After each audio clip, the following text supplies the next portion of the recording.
How's it going? Welcome to the KVKL Podcast, Champions Edition. You can put that down now, Cougar. Good job, Sorry, I got distracted. Thank you for joining us outside of the Red Lion Tavern, 944 Massachusetts Street.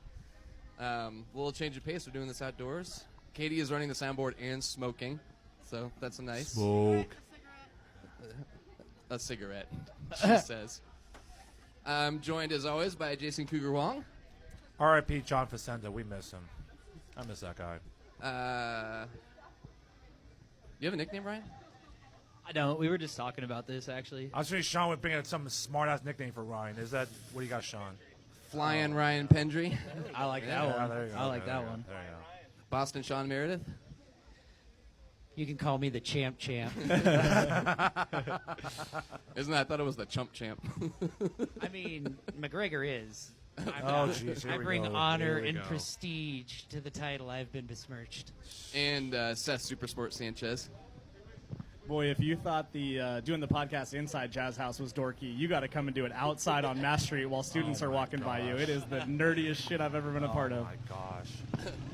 This is how we're going to recruit this way. I'm pretty sure. Yeah. First athletic person that walks up to ask us what we're doing, I'm grabbing them. So yeah, Kickball happened on Sunday. Yeah. Thank you for joining us. A couple quick notes.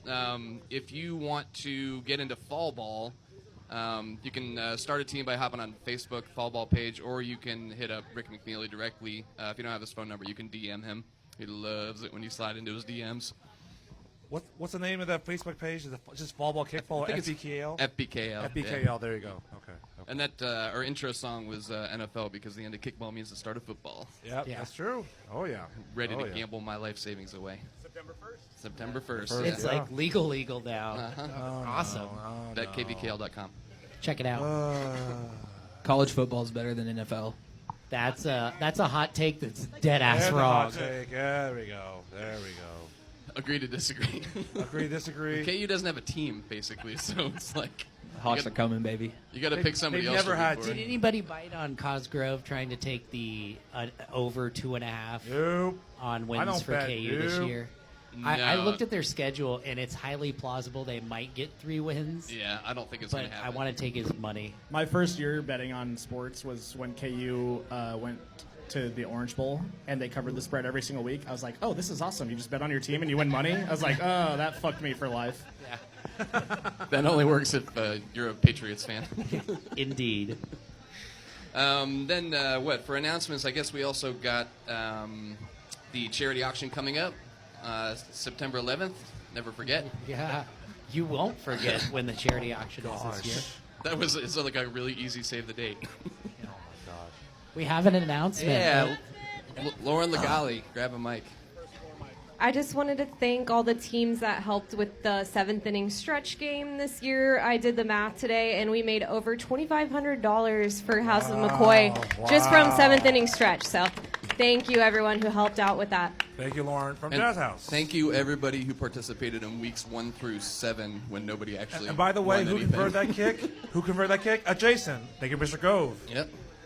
Good job, Finally, Jason. one Jason did something in the league, so yeah. So anyway, like I said, we're sponsored by Red Lion Tavern, 944 Massachusetts. They have great drink specials, pool, foosball, darts, some of the deepest pours in town. Yeah, Jameson. Popcorn's delicious. Lots of Jameson. Yeah. So if you find yourself wandering home drunk after game of the week, you probably were visiting the Red Lion. That's kind of the way that works. We also had the, Aaron reminded me, we have the 2nd annual charity disc golf tournament coming up.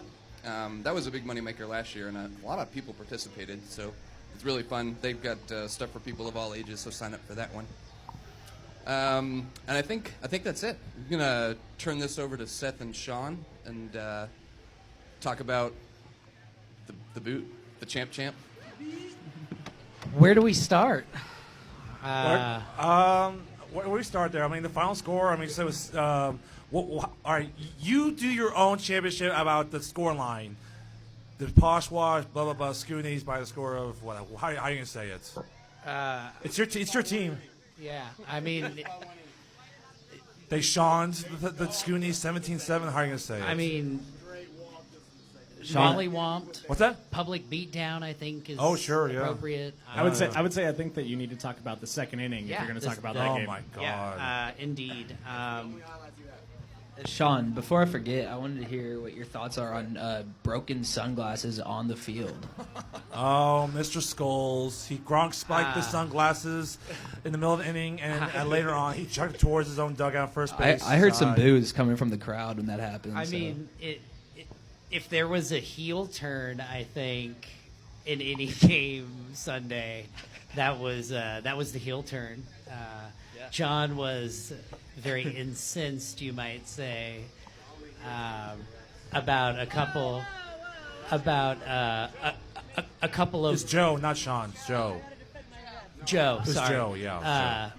I gotta say that was his goats DNA coming out. He played on the goats for a lot of years, and Yeah. man, Yeah. I hadn't seen anybody that heated since Avery when we beat the goats in 2015. I mean, it's easy to say when you're playing on the other team that you think the calls were correct, but I feel like They were correct. in that, not only that game, but every game on Sunday, every call that was on the field, whether it was made at the moment or when it was overturned, every call we'll wound get up to that being in the play in just a correct. moment.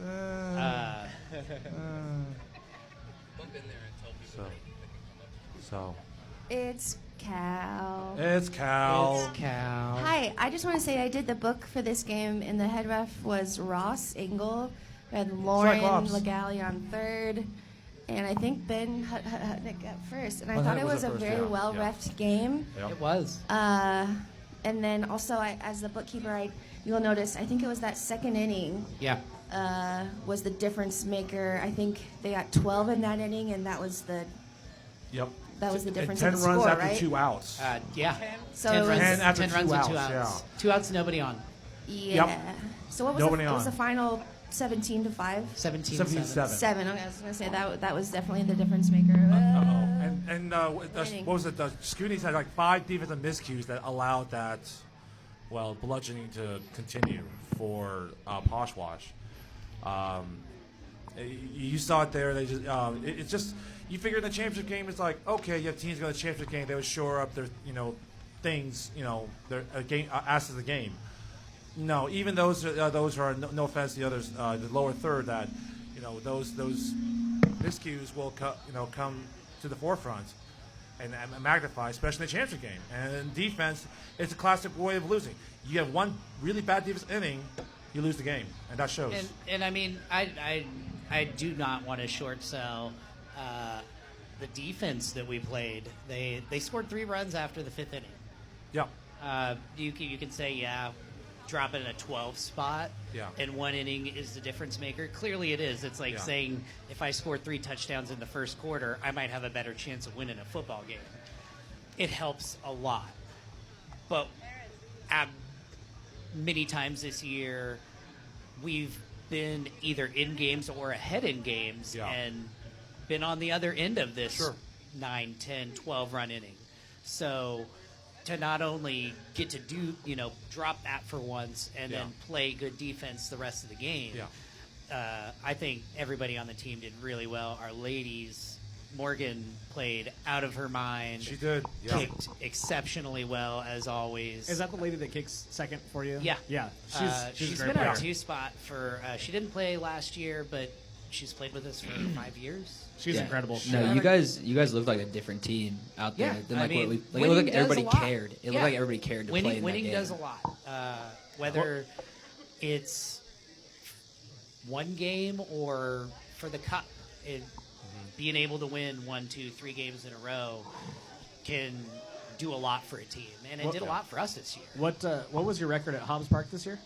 Undefeated. Damn, I think only Never two. lost. I think only 2 Never teams lost. won 2 games Never at lost. Hobbs Park. That would be Poshwash and KTC this year. So The only Good loss shit. you had was Streak at the Twain final, right, against the Red Lion. The only loss at Hobbs Park in recent Twain memory final. is the Twain final It's to Red Lion, yeah. Red Legs. No, it was Red Lion.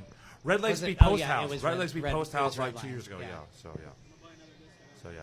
Yeah, but Scoonies played really well. Yeah. They kicked really well.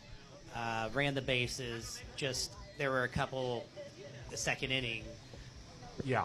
You could say 5 defensive miscues, but there were some really crazy bounces. Yeah. Good placement of kicks that it wasn't that people were out of position even. It was just the way the wind played and it came off the foot. Right. One bounced off of fingertips and went over the outfielder and was a home run. I mean, so. I remember that when Joe tipped out the ball away from the left fielder. And yeah, that's true. Another thing I saw on the score sheet there is like in the middle innings there, innings 3, 4, 5, and 6, that the Scoonies responded with a run. And except for the third inning, what did Poshwash do? They responded either 1 or 2 or 3 more. And I mentioned during the podcast with Aaron Garger during the broadcast, he's like 1 step forward for the Scoonies and 2 steps back because you guys counterpunched with another run at the bottom of the innings. So it had a lot to do with winning, Yeah. and wanting to win, playing for something. Say whatever you want to say about the boot, but all I know is there's people that have played 1, 2, 5, 15 years and never won anything. So, well, I wanted to ask you about the boot since you're talking about it. A, what did you drink out of it? And B, how did it taste? a lot, and I still have no taste. So it's the best placement. So Kind of a you perfect drink that candidate. beer out of the boot. That was disgusting. I'm like, oh my god. It's champagne, Smirnoff Ice, Champagne and Natty Smirnoff Lights, Ice is what Aaron says. A hodgepodge, kind of a shitload of different jungle shit. juice of awful. Well, All I know is that it's dry now. it's dry. Yeah. But if you drink out of that, you are immune to super COVID and monkeypox. Cougar, give it a sniff. Just go smell it. Yeah, what's it smell like? Nothing. It's fine. Yeah, but Cougar also has COVID. Yeah, yeah, exactly. Gotcha. Yeah. As far as talking about the boot, like you have to tell me, it's like I've been on teams that play on 3 boot finals. Won 2 in 2016 and 2019, and unfortunately lost 2021 to Hookah House. So I know the importance and the significance of the boot. Yeah, absolutely. So Yeah, we're gonna. No, it's great. No, it's bringing back honor, dignity, yeah. authority to the boot. By the way, it's still not ever, and will be the Cougar It's unofficially Cup the or Cougar the Cougar Cup. No, it's not. There the Cougar will be Invitational. additions made. I was There's going to no say, Cougar I think Cup. it There's no needs Cougar to be. Invitational. Stop it. I think it needs to be modified at some point to say Cougar Cup on here. Oh my No, gosh. it's KCS's. Oh, this Yeah, is that's why I felt That's okay awesome. drinking out of it. I found that out. And I was like, oh, well, at least it's not someone with like foot herpes. Who is the lady bowling on top? Where did that come from? I Do we know? assume a Thursday night league for someone's grandmother. Anybody have anything else about it? I could talk about us winning all night, but that's not fair to anyone else here. So it's just for everyone in the interweb and the face Postpad. Is the Civil War over between Team HAW versus Team EA? That's where the Shawnees war. We'll just say it is just kind of like the Civil War. Clearly the North won, but there's still some dipshits that hang around, right? Oh gosh. I like that. Learn how to spell. I like that it graduated to the Aaron in the meme war. It was like Full AA, circle. AE, and then just E. yeah, I hope no, that's the theme of next year. Oh my gosh. Keep it going. Oh my All I God, will it say go is on. that there's only one Sean that got to hump Cougar's face. So let's not lose sight of what's those really screenshots important. that you here. those screenshots that you posted were incredible. I couldn't stop laughing when I saw those. How long did that wrestling match go on for? by the 40 way? seconds. I snatched like his arm 40 and his minutes. soul within 1 minute. Oh my God. It felt like 40 minutes. My God. I gave him his arm back. This Friday it gets bronze and it's you know, going on my mantle. What's funny, Do you we tried need to the pull arm up the bar. I video? was about to submit, but you kind of stopped. I thought you were going to Well, I submit with didn't the arm. want to break your arm, Cougar. Well, I know, but I thought you put more pressure. You got the paint. Then I tapped out. Lot And then afterwards, you just pinned me like 1, Cougar 2, 3. shows up to the podcast in a sling. Yeah. You I should have. mean, I'm Like- sure. Oh my God. lot of Should have came in a wheelchair. That would have been Paul Pierce. Pop out. By the way, I said this earlier that Jello Yeah, stuff. wheelchairs. That shit is cold. My Oh, God. it was freezing. That's and freezing. It felt like grits taste. Yeah, Krista. Yeah, the substance like rubbery at the bottom, and figured like, oh, you'd be sticky. He's like, no, because there's no sugar, not so we didn't get sticky sticky at all. No, Oh, it just it was rolls right sugar up. free. Yeah, well, there's no sugar because Use your it's head. not. Yeah, exactly, but I'll it's say not edible. lot of build up for 40 seconds. Oh yeah, exactly. Hey, sometimes you just get got. I will say, Cougar, your performance was underwhelming, to say the least. Shocking. And I'm aware. You had expectations of me in Jello wrestling? There are two of us who offered to be sparring partners for this wrestling match, and you turned both of us down. You know why? Because I'll probably get hurt sparring. I'll probably injure myself sparring. Cougar Forge would be through the fire. type of guy that pulls out of a charity Jello wrestling match. He's like, oh no, I broke my third metacarpal. That's not a real thing, Cougar. Yeah, look it up. A third I said the right metatarsal? It's a words. real thing. It's a thing. It's a thing, yeah. But, no, I'm glad I did it. It was actually did it for charity. Hopefully, we raised a lot of money for House of McCoy. I really hope so. And that's the main. That's probably the only reason why I did it, because for charity. So. Hey, we got lights. Hey, All Sean. right. So See, when you do nice things, lights come on outside. Oh, thank Cougar. you. Yeah, I take a lot of credit for Sean, that. Yeah, exactly. So, yeah. like the UFC fights, who's next in mind for you? God. Who are you? It's are you Donnelly. calling anybody Donnelly's out? next. Donnelly's next. Uh, It's Donnelly. Duh. I already retired Sean Donnelly once. Oh, I'm in- Jesus. Wilson. I'll take on any comer. Wilson. I'll Jolly. I'll wrestle anybody for charity. Team Sean. EA. You're up. Either Sean versus Wilson Seth, the battle of the Wilson S's. or Jolly. I'm Wilson out. or Jolly. No. I would let that go on a lot longer than with Cougar. My body's a finely tuned machine. It only plays kickball and softball. That's it at this point. No way. Not mine. That's never been a machine. So. Yeah. So. All right, so I'm moving on. Next We up, get it. You won, Sean. We get had it. The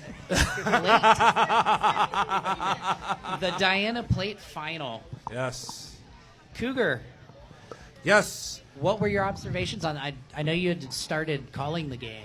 What's that? I know you started on the mic for the game. I made it up way late. No, I didn't start for the. I was reffing. Ben was on it. Ben was there. Ben was there. I've only rewatched it like 4 times. Yeah, Ben. Yeah. Ben was there. So no, Ben was the starter on the mic. Then I was reffing third base. Oh, that's a good place to start. Yeah, what's that? Yeah. I said that's a good place to Oh, start. Jesus. It was.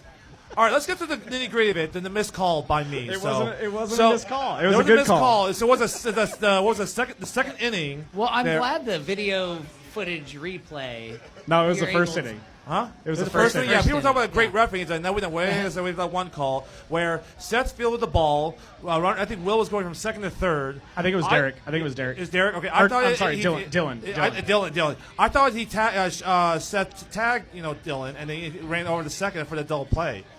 And Will looked at me like, I called you out. He's like, it didn't touch me. He's like, and I had no confirmation from any of the rest, whether it's Derek or home plate or Trey at first. Although really, that's my call, so no excuse on my end. And even later in the game or afterward, like Seth's like, yeah, the ball, I never touched him. I was like, oh shoot.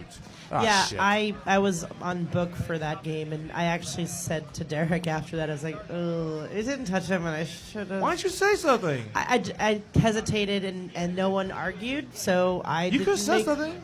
Hey, that's the MO as a ref. If you're not going to make the call right away, and I you're know, not going but- to argue but it, if you you're saw not going to something- argue it, I'm not I going to know. make a big deal if you about said it. something to me, like, I was like, what do you see there? I'm like, I'm not gonna lie to you. I'm like so and so percentage certain that it touched them. But- And you're like, well, I'm more like so and so percentage said it did touch him. But so. why should I not trust you and not overturn your call if no one's going to argue it? Right, Not that's one true, person but- on the but field argued I know, that but call. Yeah, I know. Either way, I missed a call. No. I would say there might have been a baseline call, like he might have gone out of the baseline, and B, that's a lesson to all of you, where if you miss something as a player, just fucking act like you did it and get the double play at second base and sell it. Yeah, just sell it. Just fake it till you make it. Because Let your captains argue the call, and we'll talk about it and overturn it. If I had freaked out and like had to chase him down or throw to third, then you know that I missed him, right? But instead, I just throw to second and we get the double play, and that saves us a run. But anyway, you devious son of a bitch. I don't want to get too caught up in in one inning in the top of the first inning, because Triple X, they played great, man. They had base runners all over the Oh my field. god. They had bases loaded probably 4 out of 9 innings. Was it really that many? I mean, they had bases loaded almost every single inning, or every other inning, I should say. And they had, I think we only went 1, 2, 3 one time. Yeah, they went 4 and they went 1, 2, 3 one time. One time, yeah. So they had people all over And the that was bases, in the and they fourth. scored. They scored 2 runs in the first, and they only scored 2 runs the rest of the game. That's so my biggest pet peeve is like stranded base runners. Stranded base There's runners. nothing that hurts worse. It was a combination of good defense by the Growlers. I mean, there was that catch by Torrey with the bases loaded when somebody hit it over his head, and he made like a Jim Edmonds, Willie Mays type catch to save us 3 runs. If that gets down, we probably lose that game. And then also there was a couple base running snafus on Triple X's part, but I don't want that to take away from what Free State did. We played the defense that we normally play, scratched to cost a run. I got to put some respect on my co-captain, Lindsay Dieter. She had a blessed journey around the bases in the 8th inning. She probably should have been out at first, probably should have been out at second. Might have been out at third, and was actually safe. I know you're talking about out at third. I know you're talking about the play of the Jade. I thought it was close. Safe. It was close. Yeah, it was close. Yeah. So, but that 8th inning for it. Sorry about Triple X, but that bases like loaded with 1 out, and they just couldn't kick. Just get it out of the outfield. They never did. Yeah. 1 kick was over to Austin. Almost they did a fake throw cheese the third to get him out there. One was a line out to Rex in a foul territory. It was a foul out to Rex. Foul out to Rex. It was like the side. Another one was just a regular. What was it? Pop out. Yeah. That was like this is a bad situation for kids, especially your a tie game. Is like, and then when you come over the 8th inning, different story. Situational kicking. You deliver. And it was great. It was great, too. So we're batting 11, and Lindsay is kicking 11th, and she gets on base, and then we turn our lineup over, and it's just like we have to scratch 1 out. And we only scratched 1 out. We probably should have scored more that inning, but Mookie comes up, bases loaded, and at least scores the run. He got the RKI, then he ran the second and third. Yeah. Mookie. That was the only time we got a little chippy after that play. But that's a good kick by Mookie. He put the ball in play. That's all you have to do. Yep. Going back though, what I found not only was a difference maker, but probably the most impressive performance of the night, the day, of the day games, was Free State's defense. 17 left on base. I just counted them. 17. Wow. That's with scoring 4 in only the 1st and 5th inning, 6th inning. 17 runners left on base. We definitely. That's a testament to giving up kicks or bunts or getting runners on and not getting out of it, not getting down, like immediately turning around, turning to getting 3 straight catch-outs or fielded outs. Kind of what we pride ourselves on is, people are going to get on base. That's just going to happen. It's kickball, but always keep your forces in order. Always get those outs in front of people. That's what we did not do against the Tropics, and it hurt us. They got the merry-go-round roll and scored 10, 11 runs. But against Triple X, like we've played them a lot of times. We know that it's kind of station to station. They don't have somebody that's going to go bombs away on us and hit a line. So it's just like, just keep the ball in front of you, get the outs where they are, and we just have a lot of older, veteran, smart players where it's like, we're not going to make a dumb play. So that was our whole strategy, and luckily it worked out again. That's three games in a row against Triple X where we won by 1 run each time. So Yep. That's brutal. Ryan, you did something good. You did something right. Well, that's right. You forced the issue against Free State in the first round. Yeah, no. I mean, I feel like a lot of our biggest loss of the season was by 3 runs. I think there were a couple games where we stranded 9 runners on base, 8 runners on base. I mean, you can count it up. It's bad, and we really developed like place kicking and like how to structure our lineup between the beginning of the season. When, to be honest, like at the beginning of the season, I think there were like 3 of us who were confident in actually kicking the kickball. At the end of the season, I think you can put any of our players up to the plate and we can kick the ball and get on base. And it showed against the Free State. Surprisingly. At the risk of giving it away, but I think everybody probably knows this already. Like, Tropics did not kick to Austin. You made our other 9 players get outs, and you scored a lot of runs on that. Everybody else that we played in the playoffs kept kicking to Austin. It's like, dude, this guy is a really good third baseman. He's gonna throw you out. Like Q on Triple X. He's one of the fastest dudes in the league, and Austin gunned him. They listened. I told them, do not kick at Austin, the top 5 third base. I told you, Ryan, do not kick it to Austin. Don't do it. It's like only our Austin. He did kick it to him, and luckily got on base. But that's pretty much it. So. I gotta also give a shout out. So our leadoff kicker was at the Kendrick Lamar concert, so we had to kind of cobble together the leadoff spot. So we actually had a split kick between Adam and John Bunch. and they went 4 for 4 with 2 runs scored. Oh, So, wow. yeah, There you in a game that we scored 5 total and 1 by 1, those guys made it happen. I gotta mention one part real quick. Sorry, I was so happy for Free State Growlers. It's gotta be Jordan Wise. Jordan, yeah, It's gotta be because like all those years, and no offense to Empire Kicks, I've known them for years. There's a dogfight out there. I'll make a bet later. Whatever. Anyway, so back to Jordan Wise. All those years toiling away for Empire Kicks back. It's like Captain good team. It's of being Empire. captain as well as like wins, so forth, and he finally gets something to show forth. 10 wins and getting a trophy. In all these years, so I'm so happy for Jordan. Also, shout out to Jordan's wife. Her birthday was on Sunday, and she very graciously said, "Jordan, go win that Princess Diana plate," and brought the kids out to watch. So it was a good family event. That's awesome. Yeah. And before we stray too far, I know we were just talking about Tropics. I just want to shout out the whole league. Aside from me and Matt and maybe Willis, we had a lot of first-year players, and this whole league did a great job at making us feel welcome. And I know a lot of players had a freaking awesome time playing, and me and Matt have both said it. I mean, we've played Little League baseball, Little League sports, this and that, and we will die on this hill that KVKL, there's nothing like it. It is just the best time. We look forward to this 10 weeks of the year every fucking year. And also shout out to our board member for responding and looking out for us. There she is. So, yeah, no, we appreciate each and every one of you guys. So, Ryan, I didn't know you before this year, but what cemented the fact that I knew you were a true townie was when you knew the combo to the gate to get into YSC. I was like, bro, I showed up early. I showed up early and I couldn't get in to claim our dugout. And you're like, yeah, I know the combo. I was like, fuck you, man. Oh my gosh. Any other combos you know in this damn town, Ryan? I'm not allowed to speak on that, Cougar. Don't give away my secret. Oh no! I never remember it, but I know what it is. Oh no! Yeah, exactly. So. Last 4 digits So. Well, now everybody knows. So, all 14 people. So real quick for listening to this now know. XXOXO, unfortunate for them, they're back-to-back years they lose in the championship game. Last year was in the Twain by 1 in the walkout. This year it's lost by 1 to Free State and the Plate. So. I think Emberly got hurt in the 5th or 6th inning. She's such a dynamic playmaker that if she was healthy for the last 4 innings of that game, she's at least probably worth a run. So that certainly helped us out, and I hope she feels better. Also, I got drunk and bet Thomas he's going to have to wear our jersey one of his bartending shifts at Gaslight. So we'll go ahead and make that public, and if anyone wants to come in, we're going to put him in an extra small Free State Growlers jersey and make him bartend. So. By the way, out there, sorry wasn't at the game. Sam Carmen, get well soon, man, out there. I hope. Sorry wasn't there for Triple XXO, but get well soon, man. Yep. So, yeah. So. On to the Twain, Sean. On to the Twain. Tropic should have been there. Tropic should have been there. Oh, gosh. And here's Alex about to tell us why he disagrees very soon. At 7:45 p.m., under the lights, the D who? D what? D Holes? D Holes. Took on the Honey Badgers. And what was one of the best games of the year.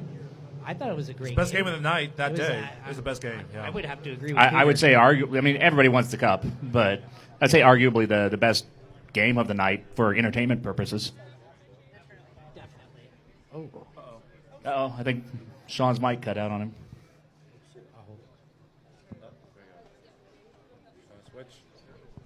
Alex, you can get started telling us about it. All right. Well, is Sean there back? we go. There we go, Sean. Maybe. Okay. That was not Donnelly cutting out the mic, by the way. That was not Donnelly. Keep getting them W's. So, go ahead, Alex. All right. So this game, God, I've got a lot of. There we go. That's better. Yeah, this game was a lot of fun. We were obviously we talked to. I feel like I might be loud now. Okay, cool. Thank you. Yeah, we talked to Kenny earlier in the season, let him know that we weren't going to be there, Megan, Cedric, and I, for our first matchup. So they knew going into the original matchup that they were going to, kind of potentially roll our team, depending upon how good we actually played, what conditions were like, all that stuff. Just our entire triangle was missing. So that's a problem. And this time, Kenny tried to do his best with his team to impart upon them that Don't we're sleep not on the the same. D-holes. Yeah, we're not the same team as what you guys played in week 4 or 5 or whatever week that was. And we came out strong to put it on them and show them, hey, we're here to play. And unfortunately, we couldn't recreate that for the rest of the night. I didn't get a chance to watch. How many did you score in the first? 4. 4 in the first? Yeah, we loaded up the bases, and I kicked a double out to right field. Hell yeah. Back-to-back doubles, right? No, it wasn't back-to-back doubles. We had an opportunity again in the third when I was up with Lauren on third base and with 2 outs, where I kicked a screamer out to left field, and it was a perfect kick and a better defensive play by I think his name's Dylan on their team. I'm not 100% certain, but their left fielder, that dude was a baller. I think it's Dylan. He dove and caught that ball at the edge of the grass. Literally, handful of people in the league who makes that catch. And Dylan just came back from injury, so it's a good thing that Honey Badger's gotten back. So, yeah. I mean, speaking of catches, we've got to talk about Ethan's. Ethan's toe catch? Yeah. Oh, my gosh. Straight gangster pass from left. None of us on the field except for Ariel knew what the hell happened. Yeah. Because he was just like yelling, like, throw it to one, throw it to one, throw it to one, throw it to one. And, apparently he just running at it. It's the only play he had was to stick his toe out, popped it up to Ariel, and, direct out. And tried to get it to one before she recognized what, and I don't remember her name, but she was fucking baller also. Aaliyah. Aaliyah was trying to go back to first base. Okay. Yeah. Aaliyah. Sorry. Thank you. Yeah, and so she made it back before we recognized what was going on. Oh, and yeah. I was 3 feet away from that play. Yeah. And I immediately knew that it never touched the ground. Yeah, Katie was all over it. Ethan and I both looked at each other, and I watched Ariel catch it, and I was like, what the fuck just happened? Yeah. But, this was an amazing game to play in. Like, you guys have heard me on the podcast for years, going all the way back to the Honey Badgers days as Rats. After they started doing the turnover on their team, getting some more athletic players in there, Nicole bringing in Brooksy and Aaron, Brooksy and Kenny, and then them bringing in all their friends. Lucas. And I've said since 18, don't sleep on the Rats, and it's finally has culminated in a championship for them. Yeah. They got some hardware, and I'm gonna pull out my messenger here real quick. Says I messaged Kenny yesterday, and he responded today finally. Here we go. Because he had told me after the game that the catch that at the bottom of the top of the ninth that I sent at him, he said that was the hardest he'd been kicked in the chest. So I asked him, I was like, did I hash mark you? And he's finally responded today. I told him, I was like, hey, this is a hell of a game. I'm really proud of how far you cats have come. I know this is not the cup, but it's still an important milestone for your team, and all of you should be proud. 4 years ago I said don't sleep on the Rats. I always look at my team as the gatekeeper to the upper echelon for when we're full strength, and the last several weeks plus that game should prove why. You beat us. You deserve to be in that echelon. Great season for you guys. I'm exceptionally proud of how far that they have come, and because they really have worked their ass off to prove themselves over and over and over again, year after year. I mean, the Love Garden game this year under lights, that was a fantastic fucking game. Yeah. And literally left it all on the field. I mean, Honey Badgers went crazy in that game. Yeah. Brooks, and what there's did he not do? necessarily Separate his shoulder or wrist or something. And there's not necessarily a transitive property here, but look how close that we played Badgers after the last several weeks of what when we got our groove going on versus what Love Garden and Badgers did. I mean, you said that D-Holes has won the Twain one time. Yeah. Right? Yeah. So the second best season, arguably close to the best season in D-Holes history? No, we've made top 8 cuts a couple times. Yeah, they have. They made the quarters. That was my original promise to Ari, is that we would drag her kicking and streaming into the second weekend as a top 8 team, and we did that second and third year. Fourth year, I think we got is when we got the Twain. But Kenny did want to say, because he couldn't be here tonight, he got roped into work. He did want to send a congratulations and some heartfelt words to our team. But he loves everybody on our team. He thought we had a great season. He had a lot of fun. We had a lot of fun. I wish we could have put together a little bit more at the end of the game, but I can't be mad about how this game played out for any of you. When did they take the lead? Seventh? Eighth? Seventh? I don't know the score sheet. Sorry. Yeah, Sean's got the score sheet. They took the lead in the fifth inning. Fifth? Okay. And neither team scored after the fifth. Yeah. Damn. So you at least had your top of the lineup come up. We had the top of the lineup in the eighth, and Bickle flied out. Ariel put it out into play and got thrown out. Hathaway pulled his quad on that last kick in the eighth. There were 6 combined base runners after the sixth from the sixth inning on, and nobody scored. Wow. How many? But 6 combined base runners from the fifth Welcome inning, to defense. from the end of the fifth. Yeah. Speaking of that, so you put up 4 in the top of the first. Did you guys get a lot of time to warm up, or was it kind of a rush? No, Yeah. I got 2 kicks.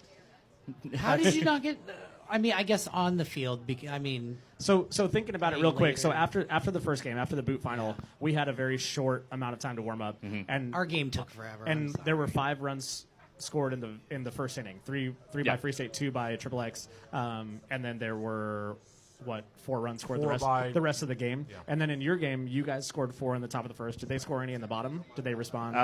Not in the first inning. They scored This 1 in one? the first. Okay. They did so get again, one. so again, Their 5. leadoff kicker scored 1, in the and then first. 3, 4, and 5. So again, 5 runs scored in the first inning in your game, Yeah. and just a few scored in the rest of the game. It sucks. Like, I understand having to have all the championships games start on time and like condense everything down.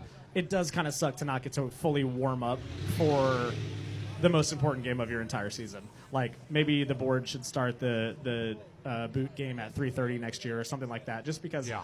everything was in a crunch all the way after your game. And we don't want to take anything away from the boot by any means. You guys had a great crowd out there, but it does suck to be like, hey, I got 1 kick and a Biggest few throws. crowd in boot history. It was. It was great. It was a great crowd. The meme wars were fantastic. Yeah. It drew so many fucking people. I was happy. Yeah. I was No doubt. so happy. It was the most fun that I've had on the league for a long time. Precedent. Okay, Aaron just There's came over just- and said precedent for warm up time is 15 minutes between games. But that at YSC, that's fine. You have a lot of room to warm up. At Hobbs, there's not really a ton of room to warm up, especially when there's a Jello wrestling pit on the third base side. And if you warm up on the some first base side, fans that if you have- warm up on the first base side, you're going to roll your ankle. You're going to fall off the field. Yeah. But that's what I'm saying. There's not a lot of room Hey, go outside of the kick- field to warm up. Kick it in the street. Kick in the streets, yeah. Old and that, school. not to take up too much more time here. Although I guess it doesn't really matter because this is the last podcast of the season. Because fuck everybody else. But yeah, I'm really proud of how far we've come along after making some adjustments this season. We had a really hard schedule, having to play most of the top 10. Okay, let's put it on tape. What do you think you should be ranked preseason next year? Oh, no. Based off of our showing there, 10, 11. 10, I'd 11? say, I'd say 11, right off the top of my head. Yeah, 10, 11, right in that area. Not 12. And not 12. Not no. 12. Yeah. Yeah. Yeah, 10, 11. Preseason and that way we rankings just get matter. murdered again Yeah. by all the top teams. But I got to make one note of a play. I don't think we talked about it. It was an incredible play by the Honey Badger. I think Hathaway was kicking. It was that eighth thing. Maybe got hurt. He kicked it towards shortstop. Lucas comes in from center, streaking in off one bounce, takes that ball and fires it to RJ to first and got him out. I watched him like, Well, yeah. Did that just happen? He literally couldn't run. is that I couldn't run? At first I'm like, Yeah. was that an incredible play? It's like, did I just see that? It's like, I thought I mean, it was a great It's a great play, but I know he's hurt. I was like, wait a second, what's going on here? It's like, there's no way that Hathaway would have been out. It's like, what just And honestly, how that, just happened? that set us up better because that was the third out of that inning. Yeah. And then that allowed for the next inning to have it where we had me, Cedric, Airy, without having an injured Hathaway on the base right. path. And I know it was and hurt. and at the top of that inning, I pulled everybody together, and I was just like, hey, Yeah. there should be no shouldas, wouldas, couldas here. It was like, do Yeah. your best Yeah. thing to get on base, 1 to tie, 2 to go ahead. Let's see if we can hold them still. Let's go out here, do our thing. This is our season. And then I immediately murder Kenny, but he catches it. Yeah. And then Yeah. Cedric, unfortunately, again, it's a ball that they were able to make a play on. Yeah. Airy popped it out. Yeah. 1, 2, 3. Yeah. They had a fantastic performance. I just- Was it in the second or third inning? Cedric came out of the catcher's box, one-handed, just squashed the ball, and in one motion, That's sidearm. most of his attempts. I think second, third. I think that was right. I think it was yeah. the second, Or third, yeah. second or third Yeah, I inning, think and it was right, just yeah. like from that point on, the Yeah. Badgers really didn't score again. Yeah, other than putting Cedric up one was- run. That was one of the turning points for you guys. Like just a great defensive play set the tone the whole game. Yeah, and don't get me wrong, they got some base runners. They get 1, 2, Yeah. and then we just get the lead runners out, get the middle runner out, get them 2 outs with the person stranded on third base. And again, just great defense. The one dude who bombed it over Ariel. That was Dylan. Sam. Actually, he I don't want to say he scripted that play, but he led that play. He saw Bickle coming in, and he's like, "I'm throwing." And Bickle got the ball, and the dude was like, "I'm faster than that." And then he found out how hard Bickle could throw the ball. Yeah. And I basically just deflected it into him. So, yeah, I'm exceptionally proud of our team. Yeah. How far we've come along. Adding Lauren McQueen to our lineup this year. Having her come back from Seattle, that's been a nice burst of having extra speed and energy on our team. Bernie has been an absolute force of nature for providing energy this year. Megan, as always, providing the tunes, the good vibes. Cedric, I can't even say enough about Cedric. Yeah. Thank you, Simon. Thank you, Simon. So he wasn't a free agent pickup; he was a trade. He right? was- so like a player to be named later trade. You guys have No, it given wasn't a even that. It was there. Simon's team had a lot of players.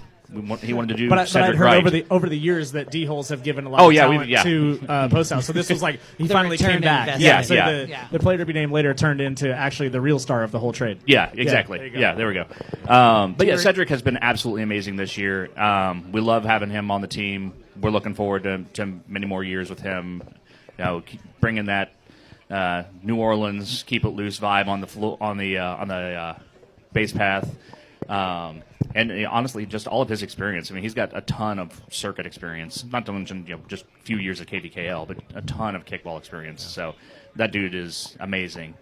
Dover on our team, the ship captain, loose butthole chance before every single game. Man, he needs to be a podcast guest, like because you got D-Hole's got a lot of beer from Free State for showing up to the Busker Festival, and he rolled up and we talked kickball for like an hour, and I think I said 5 words. Like that dude can talk kickball. He absolutely can. He's a very much a structured like Risk and Axis and Allies style player, like board games and stuff. So he's thinking ahead, games.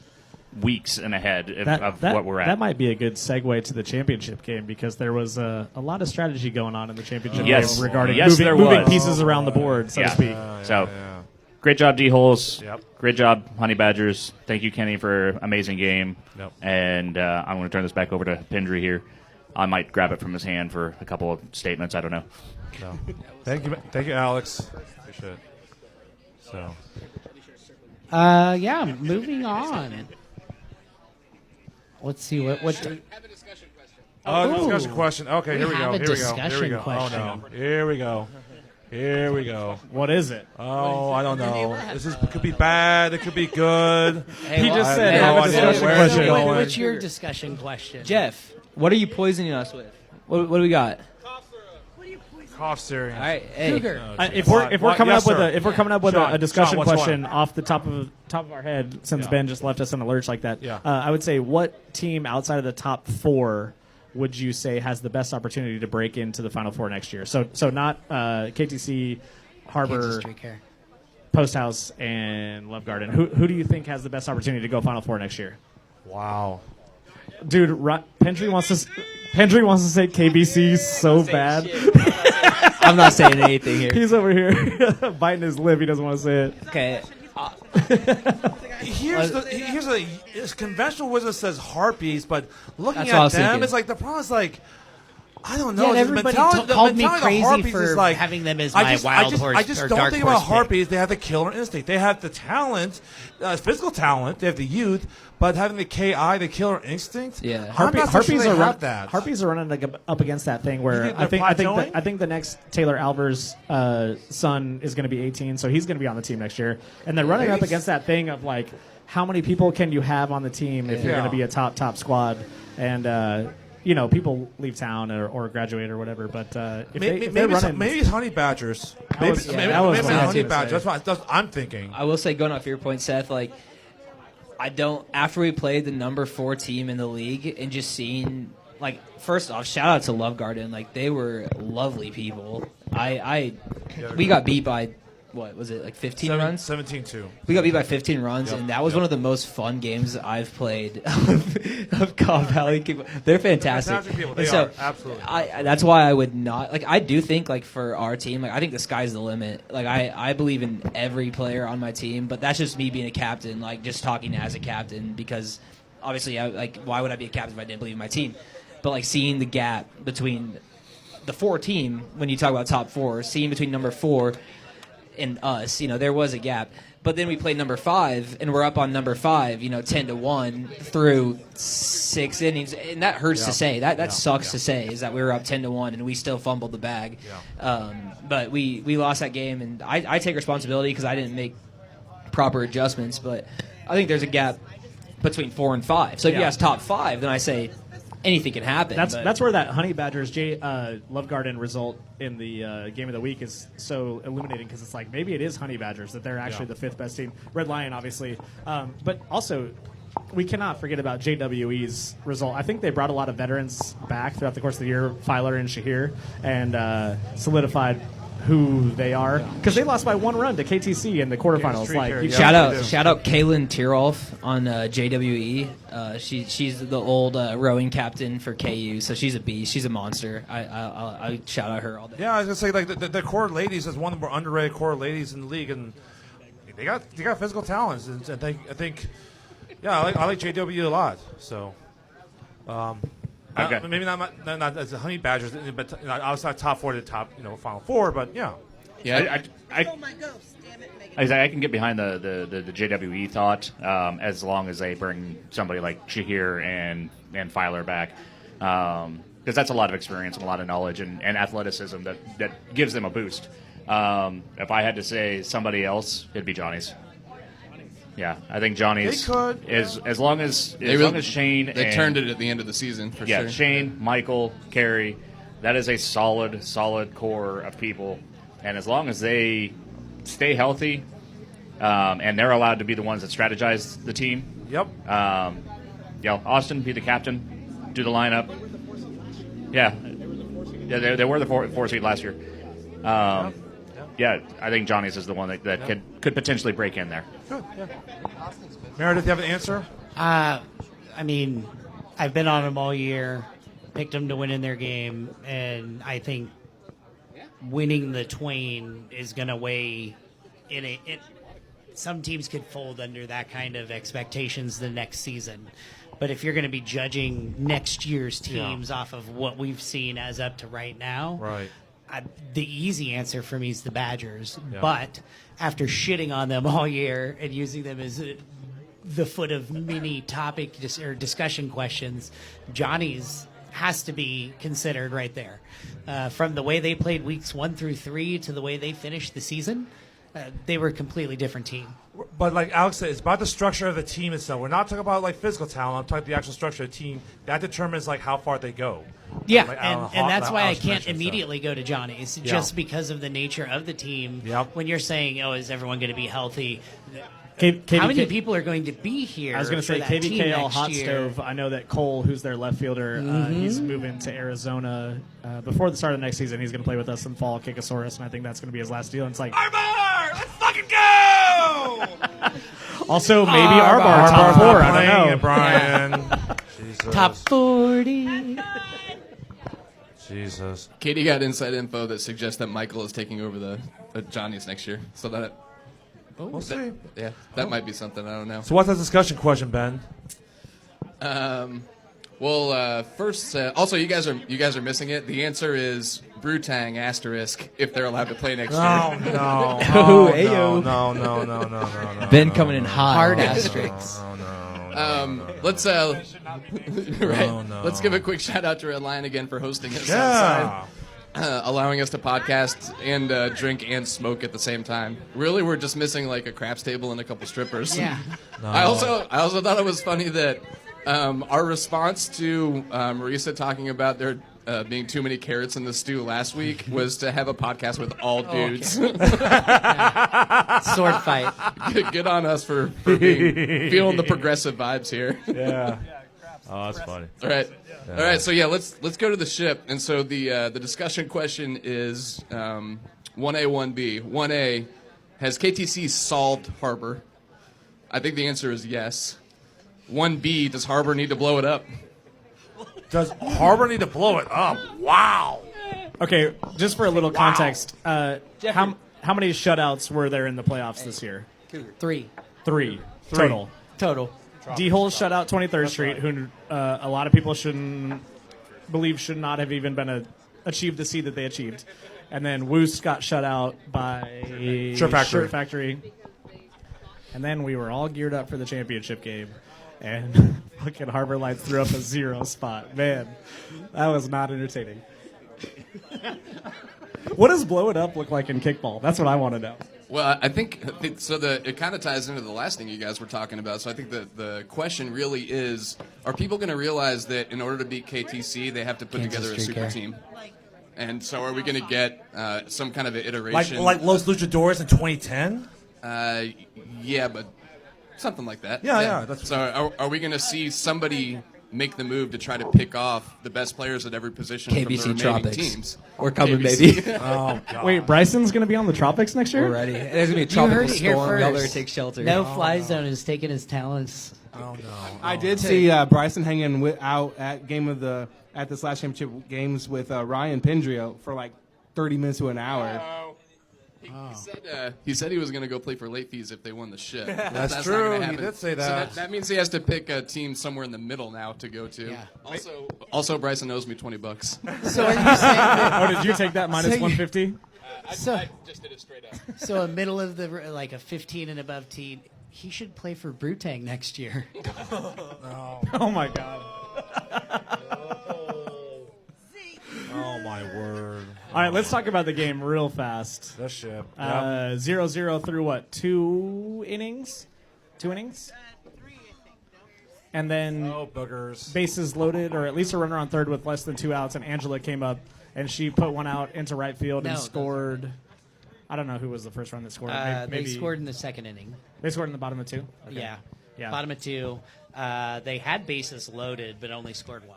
I think the theme of Championship Sunday was, can you score runners from third base with less than 2 outs? The answer was no. KTC did, though. Yeah. I mean, Angela came up and did score the runner. One team did. Yeah. I don't have a lot to say. I will say that there's been games this year where we're just rolling, like we put 30 on Harpies, and then there was just games where we just never got it going, and unfortunately this was one of those games. I'm really proud of my team for our season, and I do think that Kansas Tree Care has surpassed Lawrence Shirt Factory as the greatest of all time. Oh, yeah. They're the Patriots. I love them and I respect them. And Cougar's penis just crawled up inside his body. what? I love. So Nick Devin came up to our dugout after the game and said, "I think if we did like a best of 10, it might go 5 of 5." And I said, as long as we get to play on like YSC 3, we might win, because we just don't have Hobbs's number. We don't. I knew Hobbs would be an issue, and it was. We just aren't comfortable there, and that's okay. But Did you guys try to keep it away from Lou? yeah, I mean, most of our strategy on offense was kick it on the ground to second or short, or find a hole, like maybe bunt up one. I don't know. We just really, yeah. I mean, Kansas Tree Care is a team where when you're on offense against them, you just, I mean, I don't know if there's a video of me just going up there trying to look like, where the fuck do I? What are you the supposed fuck to do? am I? I mean, but that being said, I think the best offensive inning. I mean, I think. Did you guys only advance 1 or 2 people to third base, and you were one Twice. of them? They've only got third base twice. Yeah, it was you got on base and then just got you to third. In the first and third inning. It's not like it wasn't. Nobody made it to third after. Happening at the bottom of the lineup. It wasn't happening at the top of the lineup for Harbor Lights. That's what let you and guys that down. is, not that the bottom of our lineup can't It's be great. outstanding. It's Also, great. I just when Isaac doesn't get on base, Yeah. it's not going to be our best. Jimmy was 4 outing. for 4. Jimmy 4 for 4. I think probably this season there would maybe just 2 or 3 times he got called out. Yeah. Four times. Kenny knows 4 times. He's like, I against got all them. 4. I was gonna say that's. I got all 4. That was me, Kenny. Yeah. So not very often that happens. Isaac's a little more squirrely. We never really know, but we let him do his thing. So I think there was a couple really close calls where we felt like maybe Mike Z already kind of had it, and then but overall though, I don't know. I tried. I was gonna say, arguably, you had somebody reach third later in the game. Maybe. I don't know. Are I we don't ready like to argue about that? As someone who refs, I don't ever like to say anything bad about the refs. There's a couple people on my team that do that enough for the entire league. Before we get into all that, I want don't to need at to least do put some that. respect on Trey for that throw when he was playing pitcher, and I can't remember who it was that put the bunt up first base, and instead of taking the easy out to first, he whipped it to third. That was one of the best throws I've seen all year. He plays gunned a lot that of. shit. He plays, I think, slow pitch softball for the city 5 nights a week. It was one of those that it has to be and 5 nights a week. That's Good why we grief. called him. He was like our Derek Jeter at shortstop. He's. There's been times in Don't travel tell ball. Meredith. Don't tell the Meredith. Don't say that. There's been times in travel ball where he just gives me that move and just he just. That was a hell of a Just throw. That was blows one of the best people throws I've away. seen all year, and Yeah. to pull that out He's- in a do or die situation. Because if you airmail that, the KTC is scoring 2 runs. Yeah, it's The true, ball yeah. is just they're just moving around. So Yeah, I think that just proves it's not just soccer players. Considering, that and that's, make it that's kickball why, players. I'm proud of my team. Like I said, I think considering how many times I was like, this could get out of hand real quick. I think our defense still made a lot of good plays. There wasn't a lot of errors. I felt like it was a good game. We just could never, produce anything on offense. So that's you have to score runs to win. Hey, Cal. Yeah, and from an outside source viewing in, it seemed like even when you guys felt like things weren't going your way or kicks didn't go your way or calls, you never imploded.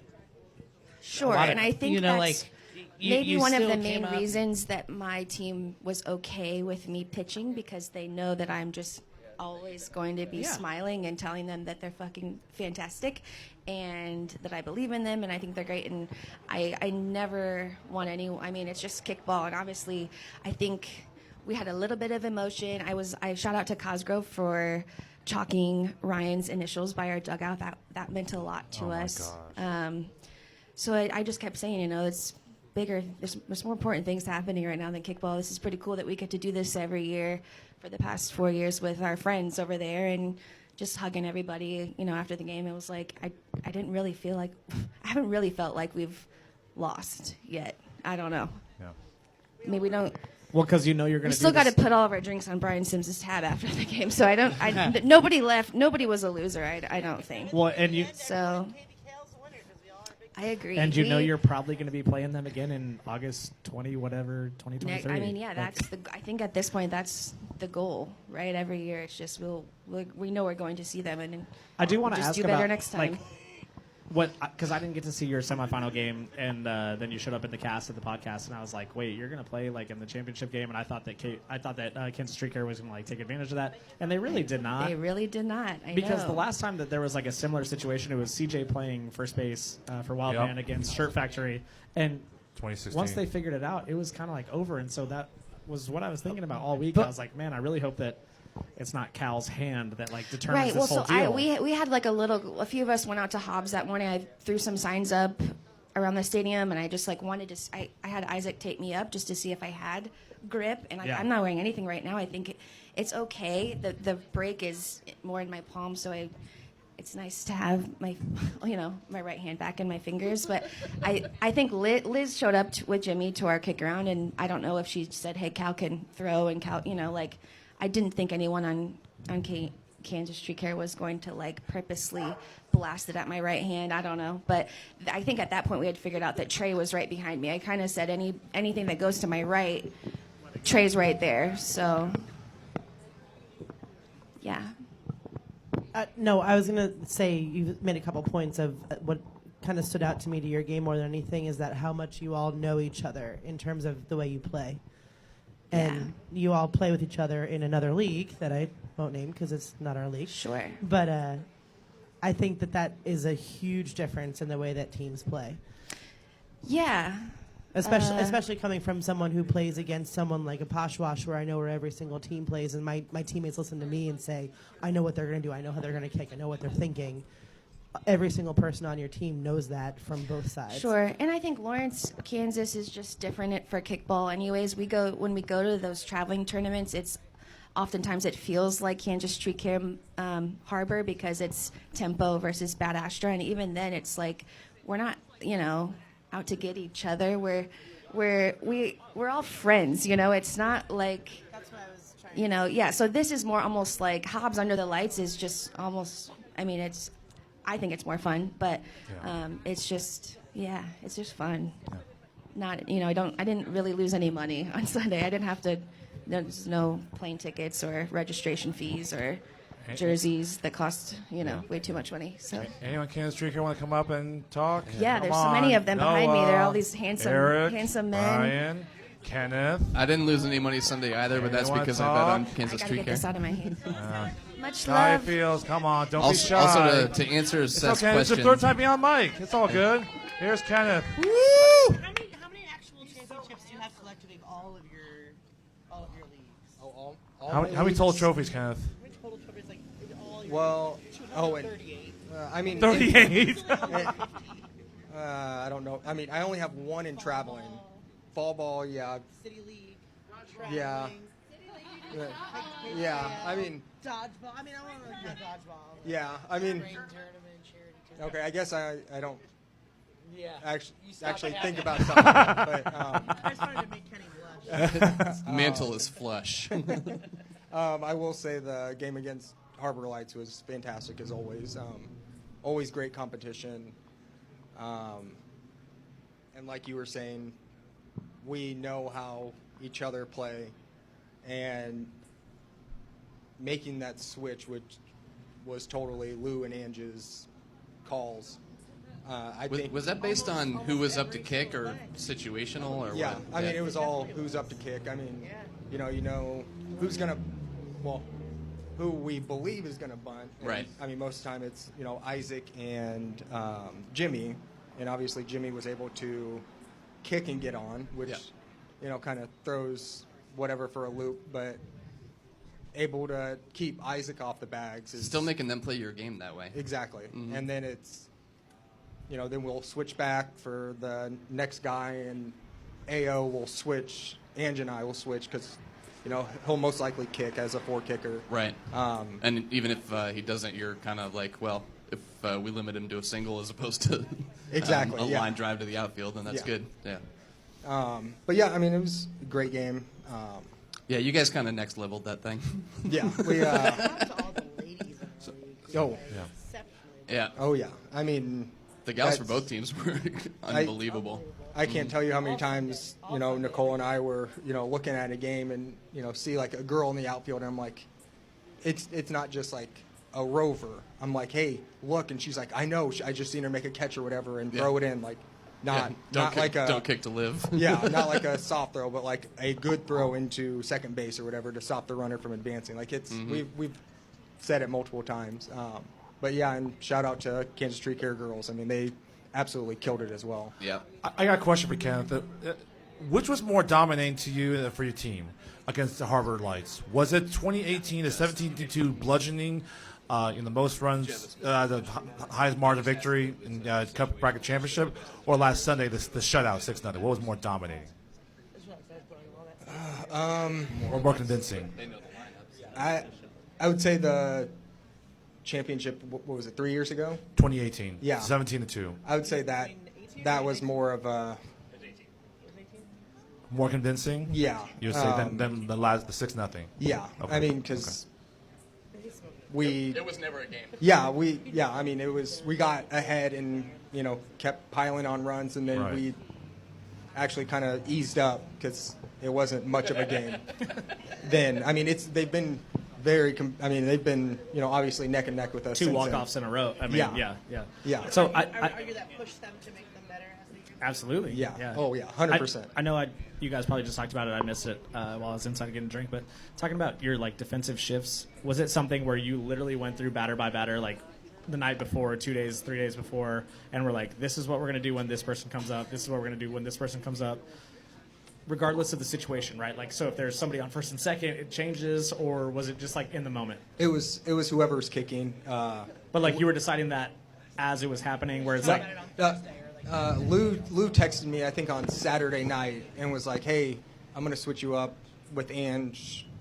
Because you played short. I've never seen you play short before. You threw somebody out from there, and you were obviously at catcher against certain people, and it was just is that something where it's literally you're looking at your wristband, like a quarterback, where you're scripting it, and you're like, okay, this is what we're going to do against this person, regardless of what's going on the bases, or was it It was regardless of what's going on the bases. Okay. We knew who was going to kick and who was going to bunt, and switch it up from there. That's the kind of stuff that can only come from familiarity, right? You can't do that against every team in the league.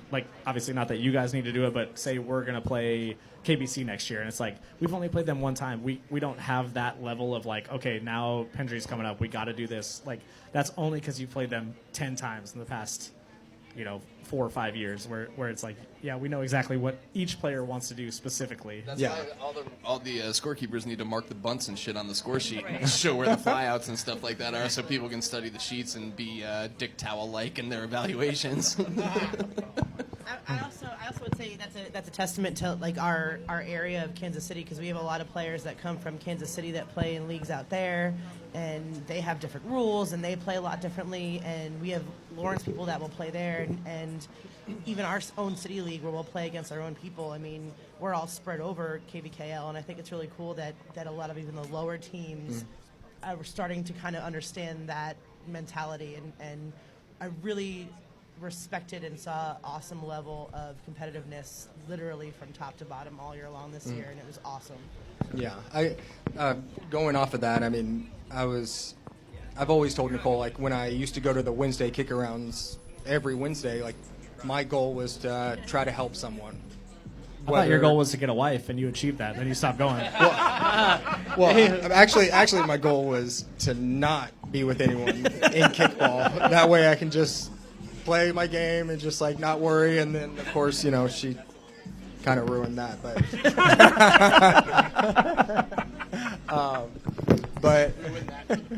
for the better.